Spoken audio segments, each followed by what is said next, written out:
Good afternoon. আসলে এটা দেবলীনার profile, তো সেখান থেকে আমরা নর্মালি লাইভে আসি না, কিন্তু আজকে আসার অনেকগুলো কারণ আছে, যেগুলো সোশ্যাল মিডিয়ায় গত 3 দিন ধরে যেটা চলছে। এবং সবাই অনেকেই সবটা জানেন, কেউ কিছুটা জানেন, কেউ কিছু জানেন না। সেই সব জেনে অনেকে অনেক রকম কমেন্ট করছেন, অনেক রকম পোস্ট করছেন, অনেক কিছু নিউজ বানাচ্ছেন। তো আমরা কালকেও আমরা দেখছিলাম, এবং এই নেগেটিভ যে কমেন্টগুলো বলুন বা আপনারা যে কমেন্টগুলো না জেনে করছেন, সেগুলোর জন্য আমার বোনের এফেক্ট হচ্ছে, প্র্যাকটিক্যালি এফেক্ট হচ্ছে। কারণ she is recovering from something, সেটা সবাই জানে। এবং কোন পরিস্থিতিতে গেলে একটা মেয়ে এরকম একটা স্টেপ নেওয়ার জন্য প্রস্তুত হয় বা নিজেকে তৈরি করে। অনেকে বলছেন it is a gimmick, it is a social media impact করার জন্য, সোশ্যাল মিডিয়ায় নিজের নাম ফাটানোর জন্য। প্রথম কথা, দেবলীনা নন্দীর সোশ্যাল মিডিয়ায় নাম ফাটানোর জন্য সুইসাইডের অ্যাক্টিং করার প্রয়োজন নেই।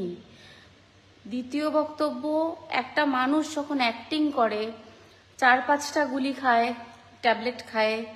আমার বোন 78 খানা ট্যাবলেট খেয়েছে, যেটা আমার কাছে উইথ প্রুফ প্রেসক্রিপশন রয়েছে, যেটা ওর লাস্ট নার্সিংহোম থেকে আমাদেরকে দেওয়া হয়েছে। আমাদের কাছে সেই সমস্ত রিপোর্টস রয়েছে।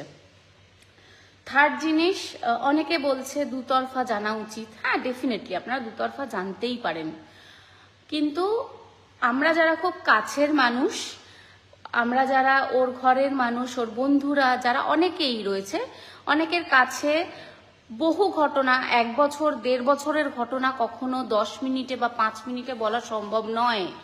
আমাদের কাছে উইথ প্রুফ অনেক কিছু রয়েছে, যেগুলো আমরা প্রমাণ করতে পারি যে আমার বোন নির্যাতিত ছিল কি না মানসিকভাবে। তো সেটা আমি প্রমাণ করতে পারবো আমার বোনের কোনো ভুল ছিল কি ছিল না। হ্যাঁ, একটা বাড়িতে যখন হাঁড়ি কলসি থাকে, ডেফিনেটলি সেখানে ঠোকাঠুকি লাগে, সেটা নিয়ে আমরা কোনো রকম কোনো উচ্চবাচ্য বলবো না। সেটা সব সংসারে অশান্তি থাকে, হাজব্যান্ড ওয়াইফে, গার্লফ্রেন্ড বয়ফ্রেন্ডে, সবার মধ্যে অশান্তি থাকে। কিন্তু তার মানে এই নয় যে আমার বোন ইন্টেনশনালি তার সাথে অশান্তি করছে বা ছেলেটা খুব টর্চার ধরছে, সেটা নয়।